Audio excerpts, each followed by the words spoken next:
कमजोर होने के कारण उन्होंने उसे धोखा दिया, लेकिन वह एक मीनार पर चढ़ गया और एक अज्ञात दुनिया में भगवान बन गया। वहाँ एक मीनार खड़ी थी जिसे भगवान की मीनार कहा जाता था। इस मीनार में प्रसिद्धि, धन, शक्ति या भगवान बनने जैसी किसी भी इच्छा को पूरा करने की शक्ति थी, लेकिन इसमें एक मुश्किल थी। आप जो चाहते थे उसे प्राप्त करें, आपको टॉवर पर चढ़ना होगा, इसकी चुनौतियों का सामना करना होगा और टॉवर के शिखर पर सबसे ऊपर पहुंचना होगा। जो कुछ भी आप चाहते थे वह आपका हो सकता है। टॉवर के नीचे एक अंधेरी और सुनसान गुफा में एक लड़का रहता था जिसे 25वें बम के रूप में जाना जाता है। बम को पता नहीं था कि वह उस गुफा में कैसे पहुंचा। वास्तव में बम के खुद को कई दिनों तक गुफा में पाए जाने से पहले उसे अपने जीवन की कोई यादें नहीं थी और वह बस भागना चाहता था। उसने गुफा में पाए गए चट्टानों का उपयोग करके अपनी पूरी ताकत से प्रयास किया था गुफा की छत को तोड़ना। अंधेरे में रहना थका देने वाला हो गया था और वह प्रकाश बम को देखने की इच्छा रखता रहा और कुछ समय बाद वह सफल हुआ। उसने गुफा की छत में एक छेद किया और उसमें प्रकाश डाला गया। उस छेद के माध्यम से बम ने पहली बार देखा। राहेल नाम की लड़की ने बम की कोशिशों के बारे में सुना था और उसकी मदद करने के लिए उसने छत को चट्टान से तोड़ दिया था। राहेल गुफा के अंदर चढ़ गई और वह और बम जल्द ही दोस्त बन गए। उनका बंधन मजबूत हो गया क्योंकि राहेल पहली व्यक्ति थी जिसे बम ने जागने के बाद देखा था। उस गुफा में उसने बम को बहुत सी चीजें सीखने में मदद की जो वह भूल गया था और उसे उन सितारों के बारे में बताया जो टावर के शीर्ष पर थे। रेचल का उन सितारों को देखने का सपना था और वह सपने को सच करने के लिए टावर पर चढ़ने की इच्छा रखती थी, लेकिन बम कौन था गुफा को जानता था और उसका सबसे अच्छा दोस्त रेचल चाहता था कि वह हमेशा उसके साथ रहे। एक दुर्भाग्यपूर्ण दिन रेचल ने उसे छोड़ने का फैसला किया और टावर के प्रवेश द्वार की ओर दौड़ने का फैसला किया और स्टार्स बम देखने के अपने सपने का सामना करने के लिए उसके पीछे दौड़ने की सख्त कोशिश की। उसने उसे पकड़ लिया और उससे पूछा कि वह कहाँ जा रही है। रेचल ने माफी मांगी और बताया कि उसे पीछे छोड़ना पड़ा क्योंकि वह टावर पर चढ़ने के लिए दृढ़ थी। उसी क्षण रेचल रोशनी में घिर गई और गायब होने लगी। साथ ही टावर के दरवाजे खुल गए और राचेल बम के प्रति जुनून से प्रेरित होकर एक विशाल शक्तिशाली हाथ बाल की ओर बढ़ा। वह किसी तरह टावर में प्रवेश करने में कामयाब रहा। साथ ही वह एक भव्य गलियारे में जागा और टावर के संरक्षक हेडन से मिला। हेडन खुश लग रहा था कि बम आ गया था। बम आश्चर्यचकित था कि माननीय को उसका नाम पता था, यह सोचकर कि शायद रेचल ने उसे बम बताया है। उसने तत्काल पूछा कि रेचल कहाँ है, लेकिन हेडन ने उसे यह कहते हुए बीच में रोक दिया कि उसने जो भी उत्तर मांगे थे वे टावर के शीर्ष पर थे। फिर उसने एक प्रश्न प्रस्तुत किया कि क्या बम टावर पर चढ़ने के लिए आवश्यक परीक्षा देने को तैयार होगा और वह जो खोज रहा था उसे ढूंढो। बम रेचल को खोजने के लिए दृढ़ था और उसे वापस लाने के लिए कुछ भी करेगा।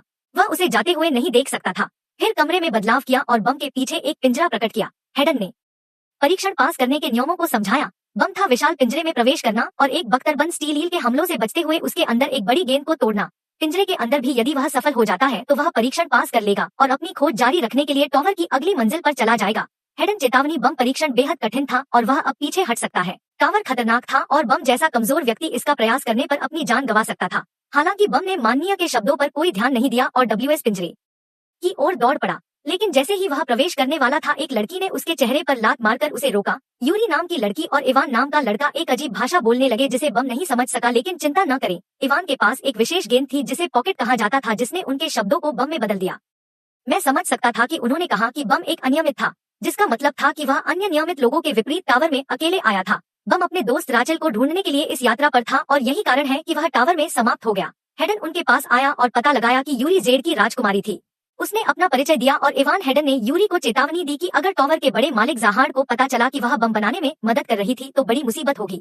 यूरी ने सोचा कि एक नवागंतुक के लिए परीक्षा बहुत कठिन थी और उसने यहाँ तक कि लोगों से भी कहा 20वीं मंजिल पर यह कठिन होगा, लेकिन हेडन ने कहा कि बम अनियमित था और यूरी ने सोचा कि वह हानिरहित है। इवान ने भी यही सोचा। हेडन के पास एक विचार था। उसने यूरी से कहा कि अगर वह बॉन्ड की इतनी बुरी तरह से मदद करना चाहती है तो उसे एक विशेष तलवार उधार देनी चाहिए जिसे कहा जाता है ब्लैक मार्च। यह टावर में तलवारों के एक प्रसिद्ध सेट का हिस्सा था, लेकिन इवान इस विचार के बारे में निश्चित नहीं था क्योंकि केवल राजकुमारियों को इसका उपयोग करना था। यूरी अंततः सहमत हो गया और ब्लैक मार्च को बम के हवाले कर दिया। उसने कहा कि उसने ऐसा इसलिए किया क्योंकि उसके चेहरे पर एक सुंदर बम था। उसने तलवार ली और एक पिंजरे में चला गया जहां विशाल ईल ने उस पर हमला किया। बम ने तलवार से ईल से लड़ने की कोशिश की, लेकिन उसे कुछ परेशानी हुई जब ईल ने उसे खा लिया और बम ने उसे अंदर से घायल कर दिया। वह भागने में सफल रहा ईल से और बॉल बम पर ध्यान केंद्रित करते हुए चमत्कार की उम्मीद में काले गोले को तोड़ने की कोशिश करता रहा, लेकिन ईल उस पर हमला करने के लिए वापस आ गई। इवान ने ब्लैक मार्च से मदद मांगने के लिए बम के लिए चिल्लाया। एरी ने कहा कि तलवार उसकी बात नहीं सुनेगी, यह मदद नहीं करेगा, लेकिन बम ने तलवार से बात की और तलवार की आत्मा जल गई। उससे बात की और मदद करने के लिए सहमत हो गया क्योंकि वह काले मार्च के पावर बम के साथ प्यारा था। ईल ने गोले को तोड़ दिया और अगली मंजिल पर चला गया। यूरी ने कोशिश की पीछा किया, लेकिन हेडन ने उसे रोक दिया और अपने कर्मचारियों के साथ मछली को मार डाला। अब बम ने खुद को दूसरी मंजिल पर पाया और लगभग 400 लोगों के साथ एक बड़ी लड़ाई हुई। यह पिछली मंजिल के अंधेरे और खौफनाक से कहीं बेहतर था।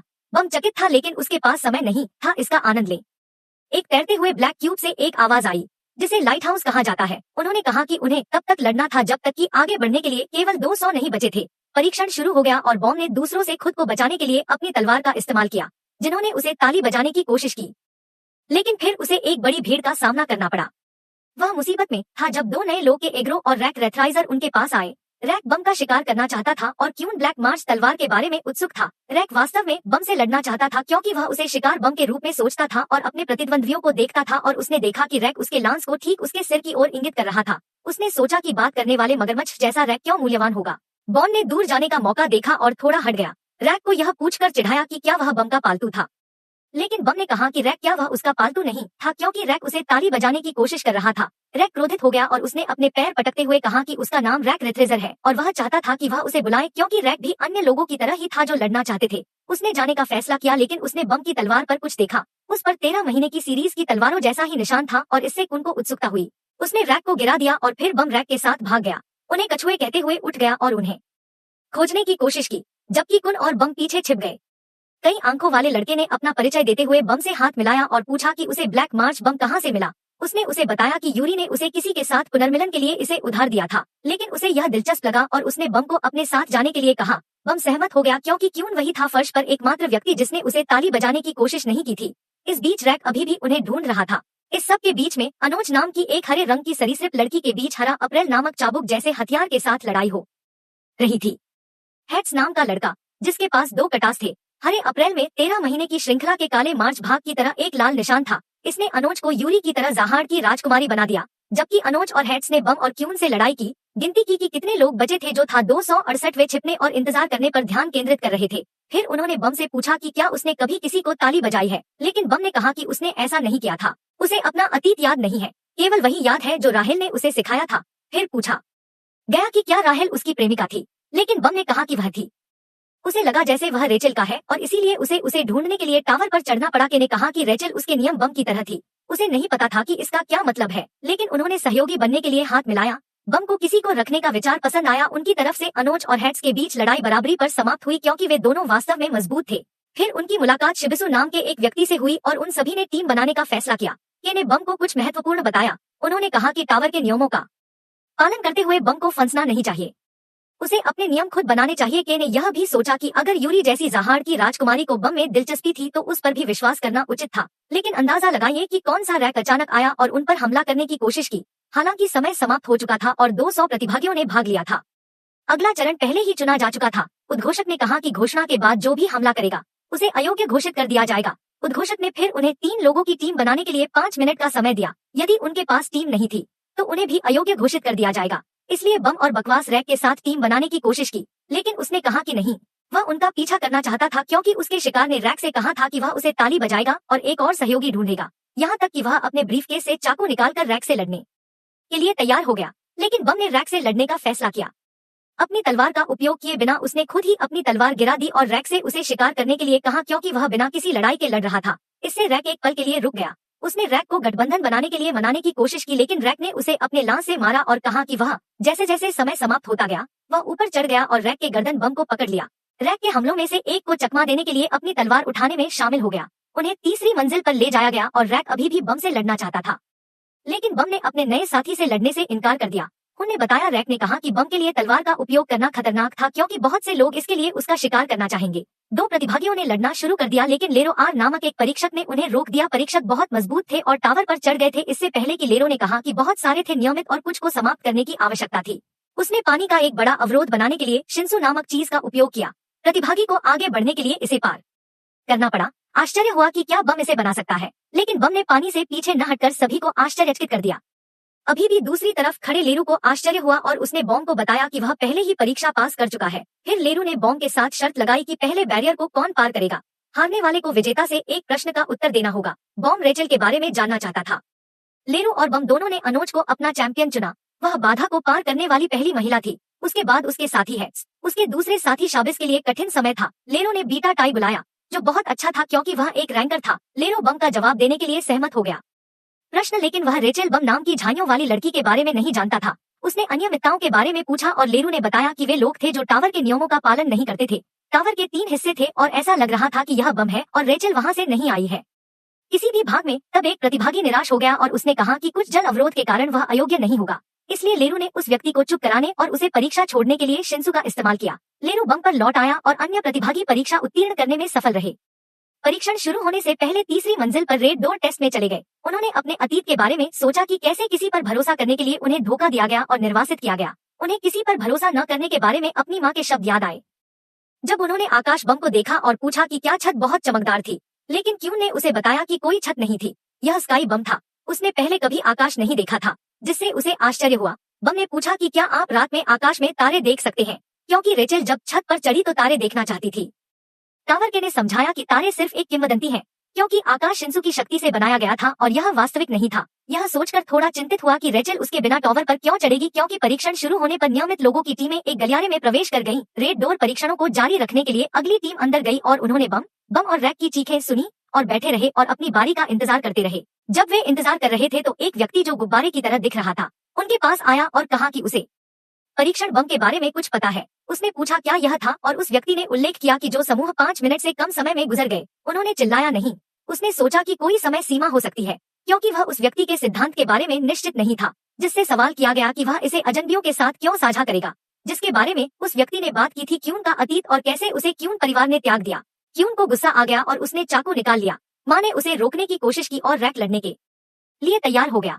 क्यून प्रतीक्षा कक्ष में लड़ाई से बचने के लिए पीछे हट गया। फिर आगे बढ़ने की उनकी बारी थी। परीक्षा में वे एक विशाल घड़ी और लाल दरवाजों के साथ एक कमरे में दाखिल हुए। यान नामक एक व्यक्ति ने परीक्षा के बारे में बताया कि उन्हें पास होने के लिए सही दरवाजा खोलना था, लेकिन वे केवल एक दरवाजा चुन सकते थे और उनके पास 10 मिनट थे और यान ने उन्हें कोई संकेत नहीं दिया।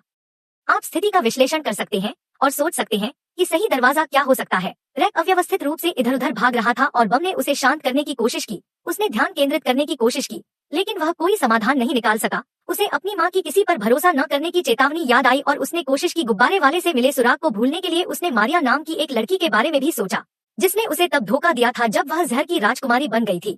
वह 4 मिनट बचे किसी भी व्यक्ति पर भरोसा नहीं कर सकता था, लेकिन 5 मिनट के मार्क रैक द्वारा संचालित होने से ठीक पहले वह अभी भी सोच रहा था।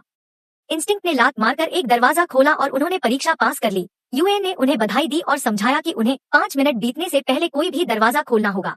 यूएन ने क्यून के अतीत के बारे में जाना और उल्लेख किया कि कैसे मारिया ने उसे एक ऐसा व्यक्ति बना दिया था जिसने कभी भी निर्णय नहीं लिया जब तक कि वह नहीं था। उन्होंने यह भी कहा कि उन्हें ऐसे साथियों की जरूरत है जो रैक की तरह सहज निर्णय ले सके और उन आंखों की रक्षा कर सके जिन्हें कोई संदेह नहीं है। बाल कून का जिक्र करते हुए बिना कुछ कहे चले गए और यूएन ने उन्हें यह संकेत देते हुए विदाई दी कि उन्हें पता है कि कून के ब्रीफकेस में क्या था। अन्य समूह ने भी परीक्षण पास कर लिया, जिनमें से एक का नाम फॉन एवरा नाम का लड़का था जो हमेशा सोता रहता था और दूसरे समूह का एनोच बॉम ने कून से मारिया के बारे में पूछने की कोशिश की, लेकिन कून इसके बारे में निचली मंजिलों पर बात नहीं करना चाहता था। परीक्षण अभी भी चल रहे थे और दूसरी मंजिल पर हुड पहने व्यक्तियों का एक समूह था, जिनमें से एक रेचल जैसा दिखता था। उन्होंने परीक्षणों में भाग लेने वाले सभी लोगों के लिए ताली बजाई, जो कि नियमों के विरुद्ध था। प्रभारी परीक्षक ने यूहान को उस समूह के बारे में सूचित किया जिसने दोनों परीक्षण पास कर लिए थे। यूहान मदद करने के लिए सहमत हुआ और लेरोरो से संपर्क किया। मामले को सुलझाने के लिए बॉम्ब रैक के लिए एक पेय लेने गया, लेकिन उसे एहसास हुआ कि उसके पास पैसे नहीं है। शिबिसु ने संपर्क किया और उसके लिए पेय खरीद लिया। शिबिसु ने अपना और अपनी टीम का परिचय दिया जिसमें एनोच और हेड्स बम शामिल थे। शिबिसु को धन्यवाद दिया और अपना परिचय भी दिया। शिबिसु को एक जुड़ाव महसूस हुआ बम के साथ और परिचितों के रूप में एक साथ फाइनल में जगह बनाना चाहते थे। लेरू ने उन्हें एक अतिरिक्त परीक्षण के बारे में सूचित किया जो कि अनिवार्य नहीं था, लेकिन अधिकांश प्रतिभागियों ने इस खेल में भाग लेने का फैसला किया। टीमें सिंहासन तक पहुंचने के लिए लड़ी और एक सदस्य को पहनना पड़ा ताज। उनके साथियों ने अन्य समूहों को हराते समय ताज पहनने वाले की रक्षा की। फेरू ने उल्लेख किया कि नया समूह हुड वाले व्यक्ति भी भाग लेंगे। शिशु के समूह ने दूसरे समूह से लड़ने के लिए अपने हथियार ग्रीन अप्रैल का उपयोग करके एनोच के साथ पहले भाग लेने का फैसला किया। उसने अपने विरोधियों को हराया और डाल दिया मुकुट पर, यह सुनिश्चित करते हुए कि कोई भी इसे नहीं ले सकता। बम ने राहेल को दूर से हुड पहने लोगों के बीच देखा। बम को यकीन हो गया कि उसने राहेल को देखा है और उसे बुलाया। हालांकि हुड वाले समूह की लड़की, जो शायद राहेल थी, ने कोई जवाब नहीं दिया और स्थिर रही। बम ने यह सोचकर खुद पर संदेह करना शुरू कर दिया कि शायद वह गलत था, क्योंकि अगर वह रेचल होती तो उसने जवाब दिया होता। इसलिए उसने खेल पर फिर से ध्यान केंद्रित किया। लेरू ने उल्लेख किया कि शिशु के समूह के पास अब ताज है और उसने अगले समूह के लिए उल्टी गिनती शुरू कर दी ताकि रैक उन्हें चुनौती दे सके आगे बढ़े, लेकिन सर्वोत्तम कदम उठाने के लिए इंतजार करने की सलाह दी गई। उल्टी गिनती समाप्त हो गई और 2 और समूह एक यादृच्छिक समूह में प्रवेश कर गए और लॉरा के समूह पैट्स और शिबिसु अनोज की रक्षा के लिए अलग हो गए और क्राउन पैट्स ने यादृच्छिक समूह को संभाला, जबकि शिबिसु ने लॉरा की टीम लॉरा से लड़ाई की, जो आमतौर पर थी सोते हुए जाग गई और एनोज पर शिंसु का उपयोग करके हमला कर दिया। जिससे वह क्रोधित हो गई। एनोच ने हमलों को टाल दिया और लॉरा के समूह का मुकाबला करने के लिए अपने हरे अप्रैल का इस्तेमाल किया, जिससे ब्लैक मार्च ने अजीब प्रतिक्रिया व्यक्त की। एनोच ने ब्लैक मार्च के प्रभाव को देखा और अपना हमला रोक दिया, जिससे लॉरा के समूह ने खेल छोड़ने का फैसला किया। एनोच ने उनके सेल को नष्ट कर दिया और ब्लैक मार्च बम की मांग करते हुए बम का सामना किया, लेकिन एनोच ने इसे बलपूर्वक लेने की कोशिश की, लेकिन लेरू ने उसे रोक दिया, जिसने उसे सिंहासन छोड़ने के लिए अयोग्य घोषित कर दिया। एनोच ने बमबारी करने की शर्त रखी, अगर वह परीक्षण जीत गया तो वह उसे दे देगी तलवार, और अगर वह जीत गई तो वह ब्लैक मार्च बम ले जाएगी। अनिच्छा से स्वीकार किया गया और परीक्षण फिर से शुरू हुआ। परीक्षण जारी रहा और अधिक समूह लड़ने के लिए प्रवेश कर रहे थे। कून मुकुट लेने में कामयाब रहे और इसे अपने ब्रीफकेस में रख दिया। उन्होंने अन्य समूहों को चुनौती दी कि वे इसे लेने की कोशिश करें। चकमा देने की एक श्रृंखला के बाद उसने खुद को बचाने के लिए अपने ब्रीफकेस का उपयोग किया और आदमी कून ने एक नकली मुकुट दिखाया और असली को बम के सिर पर रख दिया, जो उस समय सिंहासन पर बैठा। रेचल के नेतृत्व में हुड वाले समूह ने कार्रवाई करने का फैसला किया। रेचल ने अपना चेहरा प्रकट किया और उसकी टीम की साथी और जहाड़ की एक अन्य राजकुमारी ने लड़ाई में सभी प्रतिभागियों को खत्म करने के लिए तैयारी की और परीक्षण जारी रहा, जिसमें क्यून ने अन्य समूहों को विचलित करने की अपनी चतुर योजना का खुलासा किया, जबकि बम का असली मुकुट प्राप्त करने के लिए उसने अपने ब्रीफकेस का उपयोग करके वस्तुओं की नकल करने की अपनी क्षमता दिखाई। जब 3 समूहों ने टीम बनाने और आक्रमण करने का निर्णय लिया, उन्हें थोड़े आराम के बाद रैक द्वारा तेजी से रोक दिया गया। चौथे दौर की शुरुआत अधिक समूहों के प्रवेश के साथ हुई। 2 समूह सहयोगी के लिए सहमत हुए, लेकिन तीसरे ने 2 समूहों पर हमला करने का फैसला किया और उन सभी को हरा दिया। के ने खुलासा किया कि तीसरे ने जिस समूह ने 2 समूहों के साथ सहयोग नहीं किया, वह पिछले परीक्षण में उनका गुप्त सहयोगी था और उसने उनके साथ यह योजना बनाई थी। बम के समूह ने अपने सहयोगियों को सेल में लौटते देखा, लेकिन उन्हें एहसास हुआ कि उनकी मदद करने के लिए वे अयोग्य हो गए हैं। के ने समझाया कि उन्हें जीतना है। अनोज के साथ शर्त लगाएं और एक साथ टॉवर का पता लगाएं। अंतिम राउंड 4 शेष समूहों के साथ शुरू हुआ। बहुआंकों वाले मुखौटे वाली एक महिला ने अन्य समूहों को तुरंत हरा दिया, केवल बम समूह को छोड़ दिया। हुड वाले समूह और उसके स्वयं के समूह को वह सीधे बम के लिए गई, लेकिन रैक द्वारा रोक दिया गया। रैक को रास्ते से हटाने में कामयाब होने के बाद उसने बम पर हमला किया और युद्ध के बीच में हुड वाले समूह से एंडोर्सी द्वारा बम का बचाव किया गया। बम ने रेचल की आवाज को पहचान लिया, लेकिन हुड से ढके होने के कारण उसका चेहरा नहीं देख सका। रैक ने क्यून से पूछा यदि उसने हुड वाले समूह को रिश्वत दी, लेकिन के ने बताया कि वे एक अलग परीक्षण मंजिल से थे और क्राउन कुन में रुचि नहीं रखते थे। और रैक ने नकाबपोश महिला समूह के अन्य सदस्यों को हराया। लड़ाई के दौरान नकाबपोश महिला ने रेचल पर हमला किया, जिससे उसका हुड गिर गया और खुलासा हुआ उसका चेहरा। बम रेचल को बचाने के लिए दौड़ा, लेकिन सिर पर चोट लगी और जमीन पर गिर गया। बम रेचल की रक्षा करने के लिए दृढ़ था, लेकिन अवचेतन रूप से घायल हो गया। उसने अपने शिंसु को सक्रिय किया और नकाबपोश महिला को गंभीर रूप से घायल कर दिया, जिसका नाम हवा रयोन बम है, और फिर अंतिम रूप देने की कोशिश की ब्लैक मार्च के साथ झटका, लेकिन इसने समय को रोककर उसे रोक दिया और अपने स्त्री रूप में प्रकट हुआ। ब्लैक मार्च ने बॉम्ब को शांत होने और रेचल के साथ अपने पुनर्मिलन का आनंद लेने के लिए कहा। इसने उसके गाल पर चुंबन किया, जिससे बाद में वह बेहोश हो गया। यूरी सख्त तौर पर एक की तलाश कर रहा था।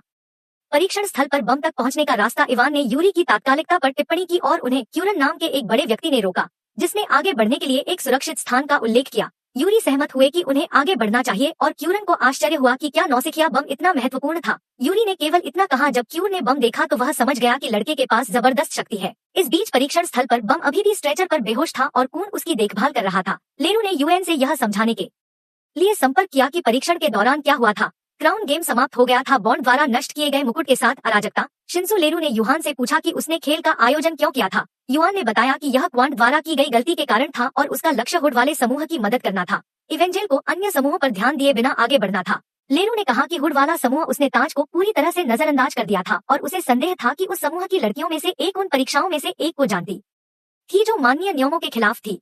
वुहान ने लेरू को याद दिलाया कि उन्होंने टॉवर से खतरनाक विचारों या शक्तियों को बाहर निकालने के लिए परीक्षण किए थे। उन्होंने पूछा कि क्या उन्हें पता चला है किसी को भी ऐसा पसंद आया, और लेरू ने उत्तर दिया कि उन्हें नहीं लगता था कि वुहान का मानना था कि क्राउन गेम का आयोजन करना इसके लायक था। लेरू ने छोड़ने का फैसला किया, लेकिन ऐसा करने से पहले उन्होंने प्रशासक के साथ अनुबंध किए बिना शिंसु को नियंत्रित करने के बारे में युहान से पूछा। यान ने स्वीकार किया कि यह टावर के कानूनों के खिलाफ है, लेकिन उरे माजो नाम के एक अनियमित व्यक्ति का उल्लेख किया जो ऐसा कर सकता था, क्योंकि लेरू एक गलियारे से नीचे चला गया। बाद में उसे एहसास हुआ कि वुहान ने सवाल टाल दिया था, क्योंकि ऐसा लगता था कि बम ने शिंसु को नियंत्रित नहीं किया था। वह शिंसु ही था जिसने टॉवर के पीछे एक स्पष्ट खतरा पैदा कर दिया था। उसके कमरे में बम अभी भी सो रहा था और कून ने उससे बात की और उसे जल्द ही जागने का आग्रह किया, क्योंकि अगले दिन एक और परीक्षण था और अगर वह नहीं उठा और उसमें भाग नहीं लिया तो बम को अयोग्य घोषित कर दिया जाएगा। रेचल ने कून से मदद मांगने के लिए उन्हें रोका। जब बम बेहोश था तो रेचल ने कून से बात की कि कैसे बम ने उसका पीछा किया था। जब उसने पहली बार टावर पर चढ़ने के अपने इरादे का जिक्र किया था तो उसने कभी नहीं सोचा था कि वे दोबारा मिलेंगे। यही कारण है कि उसने कून को एक बम जलाने के लिए कहा जब वह जाग गया, जिससे उसे संदेह हो गया कि क्या वह ऐसा कर रहा है। वास्तव में देखा रेचल उन दोनों के बीच समस्याओं से बचना चाहती थी, यह विश्वास करते हुए कि वे एक दूसरे के लिए बोझ बन गए जब एक साथ कून ने सोचा कि रेचल स्वार्थी हो रही थी क्योंकि बम वास्तव में उसके साथ रहना चाहता था जबकि ऐसा हो रहा था। अनाक ने ब्लैक मार्च आयोजित किया और उसे शिबिसु को बताया तलवार से संवाद करने के लिए क्योंकि यह महिलाओं से बात नहीं करता था। शिबिसु ने तलवार से बात करने की कोशिश की लेकिन उसने पर्याप्त रूप से सुंदर नहीं होने के कारण उसे अस्वीकार कर दिया। यह पता चला कि ब्लैक मार्च केवल सुंदर पुरुषों को पसंद करता था। अनक ने तलवार के साथ छोड़ दिया और जैसा कि उसने समर्थन किया था उनसे मुलाकात की और अपने कृपालु स्वर को जारी रखा जो उन्होंने क्राउन गेम के अंत में शुरू किया था। डोर्सी ने बताया कि ब्लैक मार्च यूरी का था जो पिछले 500 वर्षों में एकमात्र राजकुमारी थी जिसे 13 महीने की श्रृंखला की तलवारों में से एक प्राप्त करने के लिए चुना गया था। उसने अनाक को अपने पास रखने पर पुनर्विचार करने की चेतावनी दी थी। तलवार ने एक बार फिर दूसरे कमरे में उसे धोखेबाज कहा। कून ने विचार किया कि कैसे वह बॉम्ब को राचेल के साथ संबंध जारी रखने नहीं दे सकता। तभी बॉम्ब जाग गया और उन्होंने उसे बताया कि वह 5 दिनों से सो रहा था। बॉम्ब को चिंता थी कि शायद वह कुछ महत्वपूर्ण भूल गया है और टीम को खतरे में डाल दिया, लेकिन उन्हें राहत देने के लिए उन्होंने समझाया कि क्राउन गेम की घटना के बाद सभी प्रतिभागियों के लिए 3 दिन का ब्रेक था। ब्रेक के बाद सब कुछ ठीक था। आगे बढ़ने से पहले सभी प्रतिभागी अपनी टीमों में अपना स्थान चुनने के लिए एक बड़े कमरे में एकत्र हुए। चौथे परीक्षण में लेरो ने बताया कि टॉवर लड़ाइयां टीमों में आयोजित की जाती है और इन टीमों के पास विशिष्ट पद होने चाहिए। 5 प्रकार के पद होते हैं। निकट युद्ध के लिए मछुआरे, दूर से हमला करने के लिए भाला वाहक, रणनीति और जानकारी के लिए लाइट बियर, दुश्मनों का विश्लेषण करने के लिए स्काउट और तरंग नियंत्रक के लिए शिंसु नियंत्रण। कून ने पूछा कि क्या घायल प्रतिभागियों को अयोग्य घोषित कर दिया जाएगा और लेरो पंक्ति ने उल्लेख किया कि यदि वे बम लेरो का जिक्र करते हुए भाग नहीं ले सकते हैं तो उन्हें अयोग्य घोषित कर दिया जाएगा। आर ने सुझाव दिया कि वह तरंग नियंत्रक पद के लिए उपयुक्त है लेकिन उस भूमिका के लिए प्रशिक्षक युगा 2 और के लिए नहीं आएंगे, इसलिए बम को ठीक होने में समय था। 2 दिन बाद बम उठा और कून ने उसे खबर बताई। कून ने रेचल का भी उल्लेख किया और बम को विश्वास दिलाया कि जिस लड़की को उसने बचाया था वह एक अजनबी थी जिससे उसे दुख हुआ। कून ने उसे बम कहकर खुश करने की कोशिश की। टावर पर चढ़कर अंततः उसका सामना रेचल से होगा। उसने बम को पिछले युद्ध के बम के खून से सने कपड़ों के स्थान पर नए कपड़े दिए और बम को नए कपड़ों में बदल दिया और रेचल के कमरे में जाने के बारे में सोचा, लेकिन इससे पहले कि वह दरवाजा खटखटाता उसने घटना के बाद बम छोड़ने का फैसला किया। टावर पर अपना जीवन फिर से शुरू किया और अन्य प्रतिभागियों के साथ एक कक्षा में भाग लिया जिनके नाम पर उनकी टीमों में तरंग नियंत्रक पद के लिए विचार किया जा रहा था। मास्टर युग ने बताया कि शिंसु एक दिव्य पदार्थ था जो सब कुछ नियंत्रित करता था और प्रत्येक मंजिल पर एक अनुबंध करना पड़ता था।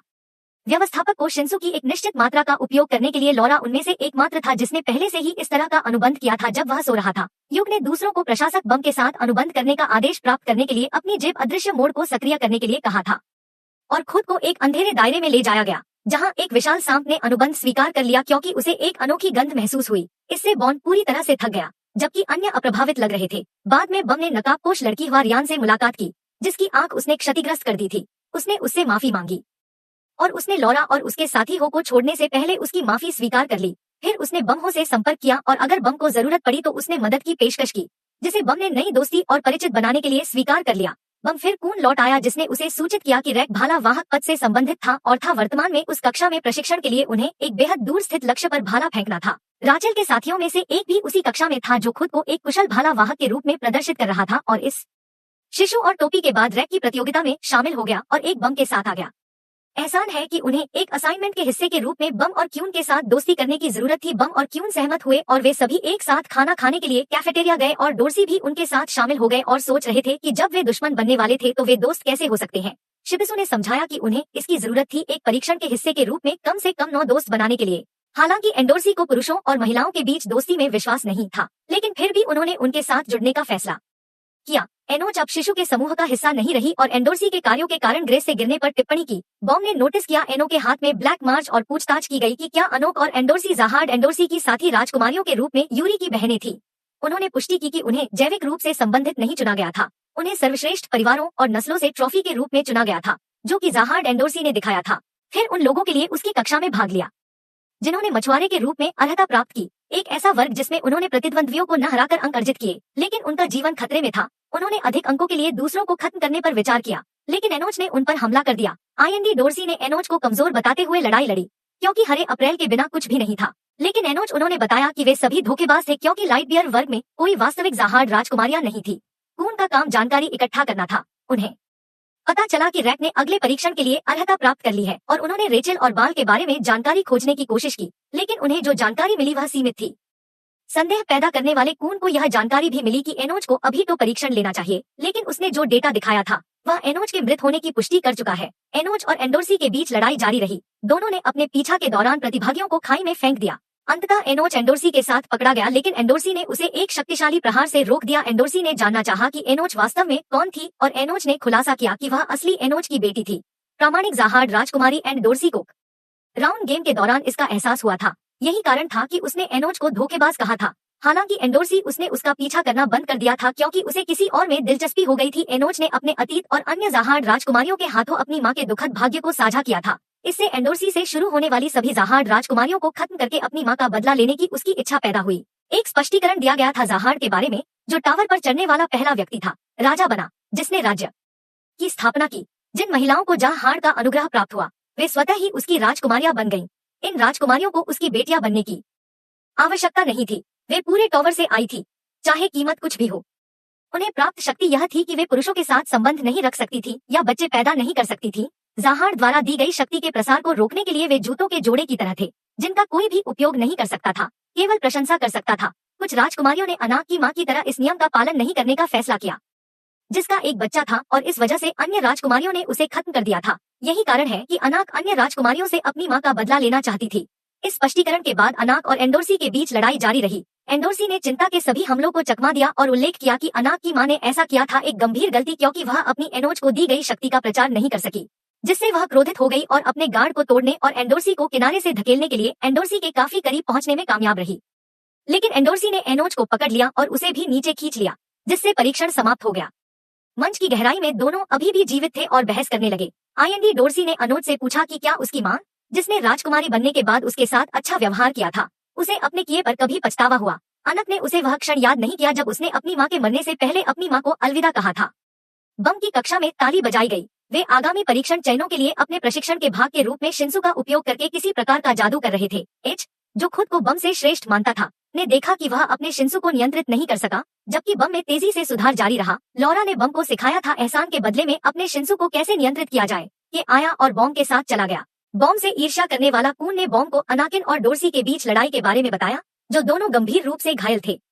यह सुझाव देते हुए कि वे शायद अपने जटिल रिश्ते शिबिसु और हेड्स के कारण लड़े थे पहुंचे, और बम ने कून से शिबिसु की मदद करने के लिए कहा क्योंकि अस्पताल में बम उसे अपना दोस्त मानता था। एंडोर्सी का एक पैर टूट गया था और उसने उल्लेख किया कि चिकित्सा खर्चों के कारण उसके अंग खत्म हो गए थे। माँ और हेड उसके लिए भोजन लेकर आए थे, लेकिन उसे केवल तभी दे रहे थे जब वह हेड्स और शिबिसु के साथ दोस्ती करने के लिए इस शर्त पर सहमत हुए कि वे उसे दैनिक भोजन प्रदान करेंगे, जिसे स्वीकार कर लिया गया। और बम और हेड्स ने अनाक के साथ एक समान सौदा करने की कोशिश की, जिसने शुरू में इनकार कर दिया था, लेकिन चिकन पाई बम हेड्स क्यून के साथ आश्वस्त हो गया और शिबिसु ने जश्न मनाया। बाद में शिंसु क्लास में उनकी योजना की सफलता से होको अभी भी बम के अचानक सुधारों से ईर्ष्या हो रही थी और संदेह था कि हो सकता है कि वह कुछ छिपा रहा हो। उनके प्रशिक्षण के बाद होको एक पत्र मिला जिसमें निर्देश दिए गए थे कि टॉवर के शीर्ष पर पहुंचने के लिए उसे क्या करने की आवश्यकता है। लेरो ने एक बैठक की थी युआन, जिसने उसे बताया था कि वह अगले परीक्षण का प्रभारी नहीं होगा और उसकी जगह क्वांट लेरो को लिया जाएगा। ने इस निर्णय को स्वीकार कर लिया, भले ही उसे यह अजीब लगा। बाद में लेरो ने सभी प्रतिभागियों को द जॉइंट टेस्ट नामक अगले परीक्षण को समझाने के लिए इकट्ठा किया, जिसमें पीछा करना शामिल था। टैग रैक और राचेल के साथी भाग नहीं लेंगे क्योंकि वे एकमात्र ऐसे व्यक्ति थे जिन्होंने पिछला परीक्षण पास किया था। प्रतिभागियों को 2 टीमों में विभाजित किया जाएगा और कून को एहसास हुआ कि वह टीम में थे जबकि बम टीम बी में था। परीक्षण में 2 पीछा करने वाले शामिल थे। उनमें से एक क्वांट का उद्देश्य अपनी टीमों को अंतिम लक्ष्य तक पहुंचाना या क्वांट इंसिग्निया चुराना था। जीतने वाली टीम को अंक प्राप्त होंगे, लेकिन वे हार जाएंगे यदि क्वांट ने अपना इंसिग्निया ले लिया। तो प्रतिभागियों को गोलाकार निर्माण में ले जाया गया जहां परीक्षण हुआ और तेमा पहले से ही मौजूद थे। कून ने उनके नेता के रूप में काम किया और क्वांट को लुभाने की अपनी योजना बताई। उन्होंने शिबिसु को चारे के रूप में इस्तेमाल किया और इंतजार करते समय वे क्वांट को आकर्षित करने में कामयाब रहे, जो चाय के साथ खेलता था। उसके पास अनाक था और उसने क्वांट के प्रतीक चिन्ह को चुराने की कोशिश की, लेकिन क्वांट ने उसे घात लगाकर चकमा दे दिया। वह काफी गुस्से में था। यही कारण है कि लेरो इस परीक्षण का प्रभारी बनना चाहता था, क्योंकि क्वांट को गुस्सा आ गया था। उसने लेरो पर नियंत्रण खो दिया था। रोज ने आश्चर्यचकित कर दिया था। क्वांट ने पीछे हटकर प्रतिभागियों को 111 सेकंड का हेड स्टार्ट दिया था, इससे पहले कि उनका पीछा किया जाए। लेरो को संदेह था, लेकिन यूएन को विश्वास था कि कून ने ऐसा किया है। टीम बीओए में एक अधिक विस्तृत योजना रेचेल को खोजने के लिए निर्धारित की गई थी, जो अपनी पहचान छिपाने के लिए मिशेल नाम का उपयोग कर रही थी। एंडोर्सी ने बम को सूचित किया कि रेचेल पहले ही जा चुकी थी, और जब उसने पूछा कि एंडोर्सी ने उसे अपने समूह के लिए क्यों चुना, तो उसने समझाया कि यह एकमात्र विकल्प था। तेमे वे परीक्षण जीतने की उम्मीद में एक पुल की ओर दौड़ते रहे। कून को पता था कि क्वांट उनके लिए इसे आसान नहीं बनाएगा, और क्वांट ने अपनी गिनती पूरी करने के बाद उनका पीछा करना शुरू कर दिया। कून ने एनाक के साथ एक लिफ्ट में चढ़ने और पहुंचने के लिए 10 मिनट की आवश्यकता के साथ टीम का आयोजन किया। पुल पर टीम के बाकी सदस्यों को क्वांट को कम से कम 5 मिनट तक अपने कब्जे में रखना था। जैसे ही क्वांट ने सीढ़ियां चढ़ना शुरू किया, टीम ने घात लगाकर हमला कर दिया। क्वान ने योजना को समझ लिया और उन्हें सबक सिखाने का फैसला किया। उसने प्रतिभागियों को हराने के लिए अविश्वसनीय गति और छाया का इस्तेमाल किया। 1 मिनट के भीतर सीढ़ियों पर अनाक लिफ्ट से बाहर निकल गया और उसके समूह द्वारा उसे ले जाया गया। क्यू ने उसे तुरंत पकड़ लिया क्योंकि अन्य लोग हार गए थे। शिबिसु ने उनकी मदद करने के लिए लॉरा को जगाने का सुझाव दिया, लेकिन कून को संदेह था कि लॉरा सहायता करेगी क्योंकि वह व्यावहारिक रूप से पहले ही परीक्षा पास कर चुका था।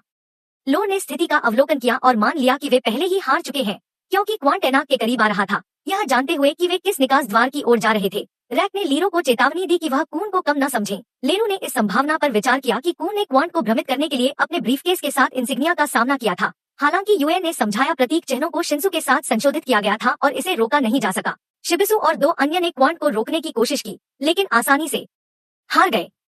कून को सूचित किया गया कि उन्होंने क्वांट की दृष्टि खो दी है। क्वांट उस पुल पर पहुंच गया जहां अनाक जा रहा था, लेकिन कून का सामना हुआ। क्वांट ने अनाक के बारे में पूछा और कून ने उसे बताया कि वह निचले निकास पर कूद गई थी। हालांकि क्वान ने उस पर विश्वास नहीं किया। कून ने दावा किया कि एनोज क्वांट को धोखा देने के लिए निकास की ओर भाग रहा था। कून द्वारा नियंत्रित लाइटहाउस नामक एक नीले घन के अंदर छिप गया। कून ने क्वान को छलांग लगाने के लिए धोखा देने की कोशिश की। ब्रिज क्वांट को एहसास हुआ कि कून कुछ छिपा रहा है, इसलिए उसने कून को पकड़ते हुए पुल से कूदने का फैसला किया। जैसे ही कून गिरा, उसने अपनी पकड़ छोड़ दी, जिससे एएनएक्स तलवार उसे बचाने में सक्षम हो गई। क्वान अकेले जमीन पर गिर गया। हनक फिनिश लाइन के करीब पुल पर वापस चढ़ गया। बाल अपनी टीम के साथ क्यून की स्पष्ट जीत के बारे में उत्साहित महसूस कर रहा था। हालांकि उसकी टीम के बाकी सदस्य उसे अजीब तरह से देख रहे थे क्योंकि अगर टीम जीत जाती तो टीम पास नहीं हो सकती थी। लेकिन बम सिर्फ अपने दोस्तों के लिए उत्साहित था। अनाक फिनिश लाइन पार करने वाला था, लेकिन उसे आश्चर्य हुआ कि क्वांट वहां इंतजार कर रहा था और उसने तेजी से अपना इंसिग्निया पकड़ लिया और टीम को हारा हुआ घोषित कर दिया। टीम बी ने जश्न मनाया क्योंकि अब उनके पास दूसरे कमरे में परीक्षा देने का मौका था, लेकिन उन्होंने एक अच्छा नेता न होने के लिए टीमा से माफी मांगने का नाटक किया। लेकिन यह सब एक हिस्सा था लॉरा की मदद से परीक्षण के दौरान बम को अयोग्यता से बचाने की योजना के लिए के क्वांट को ढूंढने गया था और एनोज को पकड़ने के लिए उसे फिर से पुल पर चढ़ने में मदद की थी। इस बीच टीम बी में सदस्यों ने इस बात पर बहस की कि नेता कौन होना चाहिए और उसने स्वेच्छा से समर्थन किया और उसे नेता के रूप में स्वीकार कर लिया गया।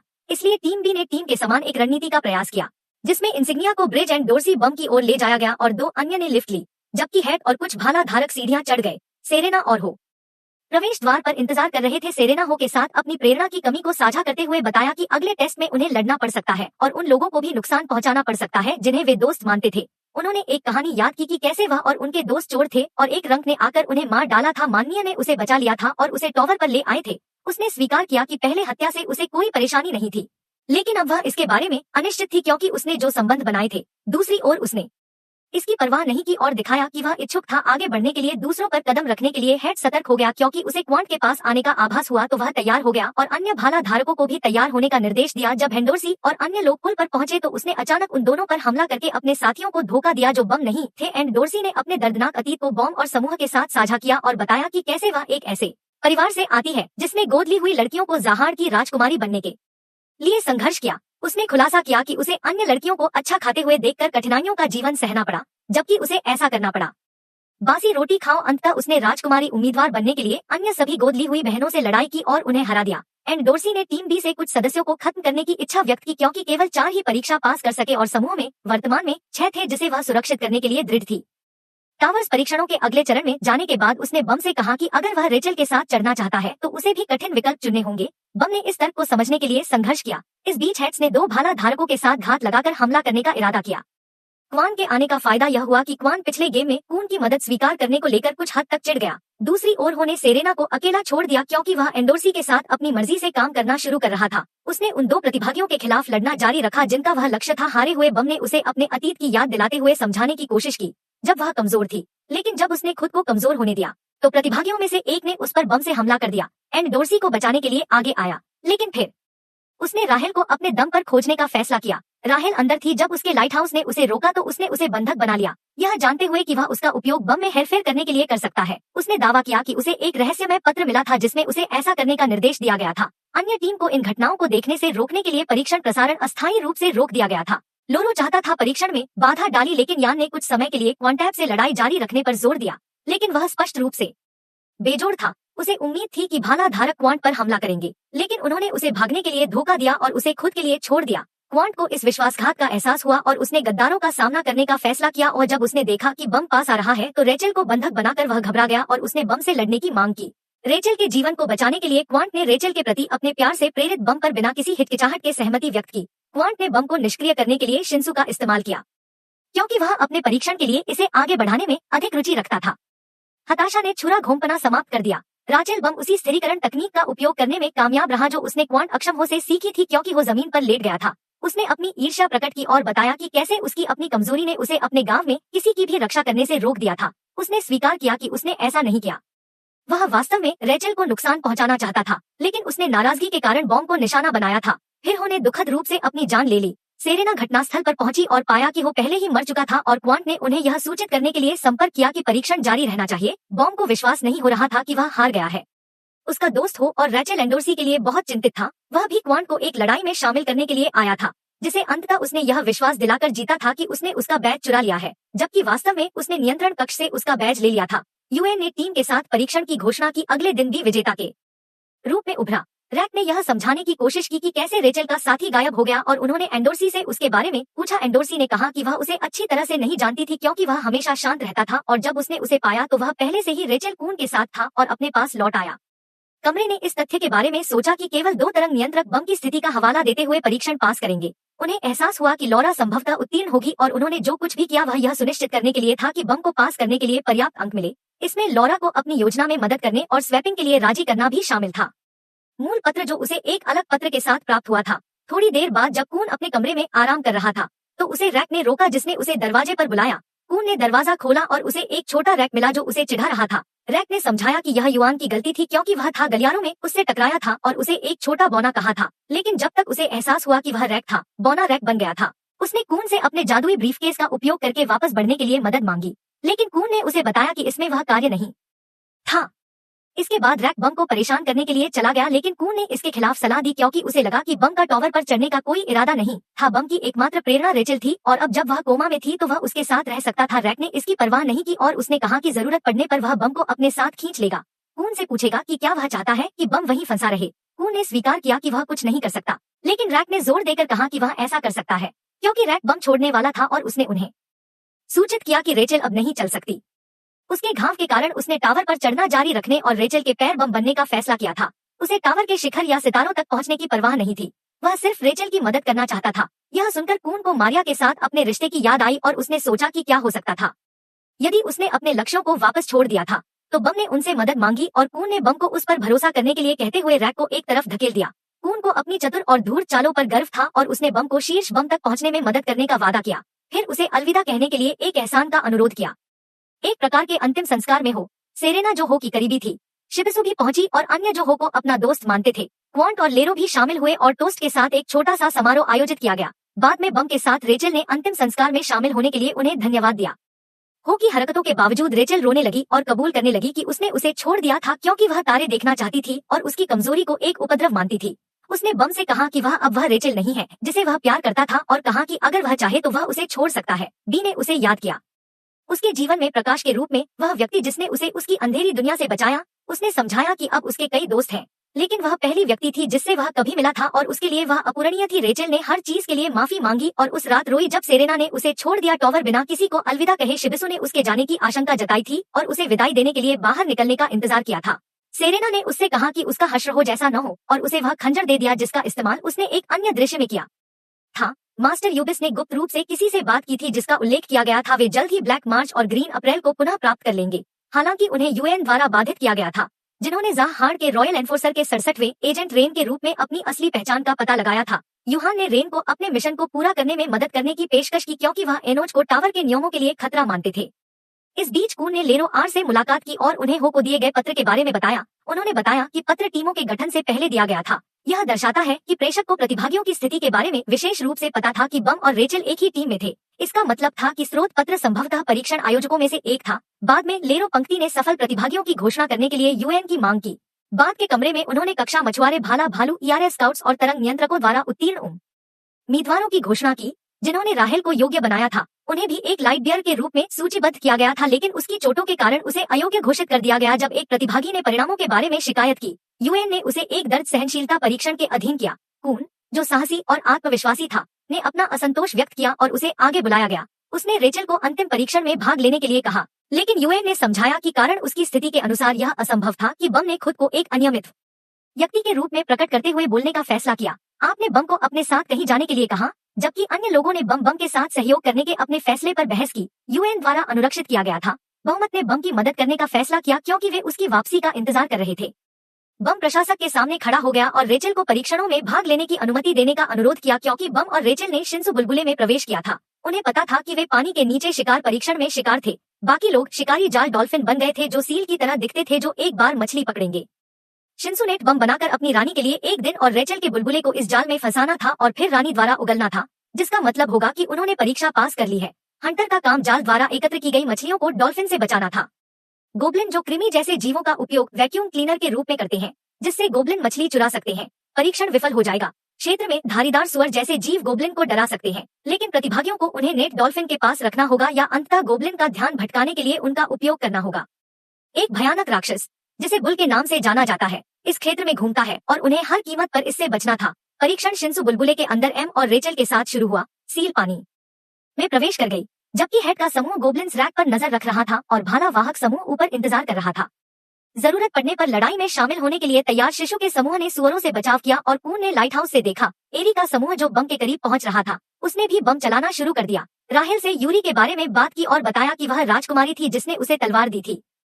कून को पता चला कि उसके साथी गायब हो गए हैं। शिबिसु ने खुद को बैल का सामना करते हुए पाया जो एक प्रतिभागी को खा रहा था। उसने उसका ध्यान आकर्षित करने की कोशिश की लेकिन यह आसान नहीं था। अंततः वह सेरेना के खंजर के साथ बैल पर कूद गया और उस पर हमला करने की कोशिश की, लेकिन वह सामंती अनाक था जो लड़ने के लिए आया था। बैल और एंडोर्सी भी लड़ाई में शामिल हो गए। उन्होंने शर्त लगाई कि अगर अनाक बैल को हरा देता है तो एंडोर्सी जीवन भर के लिए उसकी नौकर बन जाएगी।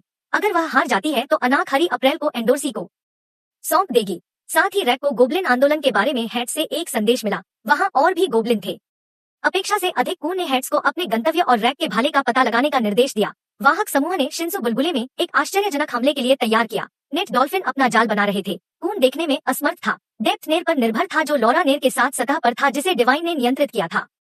कून को एक भूमिगत रास्ता खोजने में मदद करने के लिए शिंसु के साथ मछली और डोर्सी ने बैल के साथ अपनी लड़ाई जारी रखी, लेकिन अभी तक उसे हराया नहीं था और उसकी बारी लगभग थी। राक्षस ने उसे पकड़ लिया लेकिन वह मुक्त होने में कामयाब रही। बैल ने जोर से चिल्लाया और भाग गया। अनक बैल को खोजता रहा और रेन के सामने आ गया। अनोज ने रेन को नजरअंदाज करने की कोशिश की, लेकिन जब उसने उसकी माँ का जिक्र किया और अपनी माँ का हार दिखाया तो उसने रुक गया। रेन ने अपना परिचय दिया और स्वीकार किया कि उसने ही उसकी माँ को मारा है। चौंकाने वाला अनक इस बीच गोब्लिन रैक को आगे बढ़ाता रहा। पूछा गया कि क्या वे हमला कर सकते हैं, लेकिन कून ने उसे रोक दिया। नर की क्षमताओं के कारण उसके पास एक और योजना थी।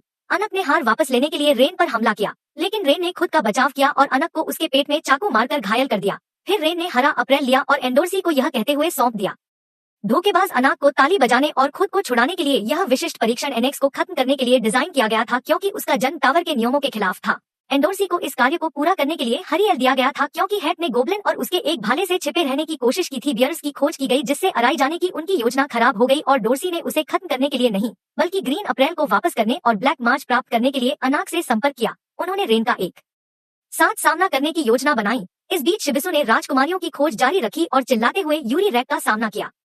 गोब्लिन से भागते भागते थक गया था, इसलिए उसने राजकुमारियों के साथ उनका मुकाबला करने का फैसला किया। वे रेन को वश में करने में कामयाब रहे। हालांकि जब हेंडोर्सी ने अपने गार्ड को कम किया तो रेन ने उस पर हमला किया और फिर अनाक ने अनाक को घायल कर दिया। यूरी आश्चर्यजनक रूप से घटनास्थल पर पहुंचा। रेन ने अपना परिचय दिया और यूरी ने उसे देखा। जमीन पर तलवार गिर गई और तलवारों को वापस अपने हाथों में लेने का फैसला किया। रैक के साथ वह और अन्य भाला धारक कई भूतों से घिरे हुए थे। लॉरा ने अपनी शक्तियों का उपयोग करके अपने साथियों को उनकी रक्षा के लिए हवा में तैराया। भूत अब थे नेर, लॉरा और कून के नेतृत्व में सुअरों के खिलाफ लड़ाई में। सभी ने कून को धन्यवाद दिया जिन्होंने ब्रेक लेने का फैसला किया। अचानक कून हैचिंग के समान कोई व्यक्ति दिखाई दिया। वह के का रिश्तेदार था और वह इवान और पर्दे के साथ यूरी की यात्रा में उसके साथ था। इस बीच यान ने परीक्षण देखा। लेरू और क्वांटन को एहसास हुआ कि एक घुसपैठिया था। जब उन्होंने घुसपैठिए की पहचान करने की कोशिश की तो सिग्नल हैच द्वारा काट दिया गया था। लोरो ने आपको इस स्थिति के दौरान शांत रहने के लिए संदिग्ध पाया। हैचिंग ने के साथ बात की, लेकिन के को विशेष रूप से दिलचस्पी नहीं थी कि वह क्या कहना चाहता था। पुलिंग ने पेश किया राजकुमारी मारिया को देखने के लिए क्यून ले जाना था, लेकिन के ने प्रस्ताव अस्वीकार कर दिया। इवान और क्यूरिन यूरी को ढूंढने के लिए दौड़े। भले ही वह परेशानी में नहीं थी, उन्हें रास्ते में उसके साथ रहने की जरूरत थी, लेकिन यूएन ने उन्हें रोक दिया, जिन्होंने उन्हें कॉफी के लिए आमंत्रित किया और कई लोगों को उठाया। हालांकि इवान सीधे मुद्दे पर आया और उसने बताया कि वे ब्लैक मार्च को पुनः प्राप्त करने के लिए वहां आए थे। यूहान ने समझा और तटस्थ रुख बनाए रखा। इस बीच यूरी ने आसानी से रेन को हरा दिया जैसे ही वह उसे मारने वाली थी। इवान ने अपनी जेब के माध्यम से उसके साथ संवाद किया और उसे बताया कि वह ऐसा कर सकती है। अनाक की मदद करने के लिए यूरी रेन से दूर चला गया और पर्दे ने उसे हटा दिया क्योंकि कून ने मारिया हेड्स को हैचिंग से लड़ने में मदद करने की कोशिश करने से इनकार कर दिया। लेकिन हैचिंग ने हमले को चकमा दे दिया और हेड्स को वापस ले लिया और महसूस किया कि कुछ बुरा हो रहा था क्योंकि कून आमतौर पर आराम नहीं करता था जब उसके दोस्त खतरे में थे। रेन कुचला हुआ पड़ा था जबकि यूरी ब्लैक मार्च को पुनर्प्राप्त करने में कामयाब रहा। रेन ने यूरी से कहा कि वह वास्तव में जिस बम की तलाश कर रही थी वह बेल बम द्वारा लक्षित था। वह रेचल से बात कर रही थी कि वह अब पहले जैसा नहीं है क्योंकि वह अब उनके दोस्त थे और वे कुछ हद तक शिंसू को नियंत्रित कर सकते थे। अचानक बेल आ गया और उस पर हमला करना शुरू कर दिया। यूरी हस्तक्षेप करना चाहता था लेकिन अनुज और अन्य लोगों ने उससे आग्रह किया कि ऐसा न करें क्योंकि इससे बम अयोग्य हो जाएगा। उन्होंने परीक्षण पास करने के लिए बम पर भरोसा करने का फैसला किया।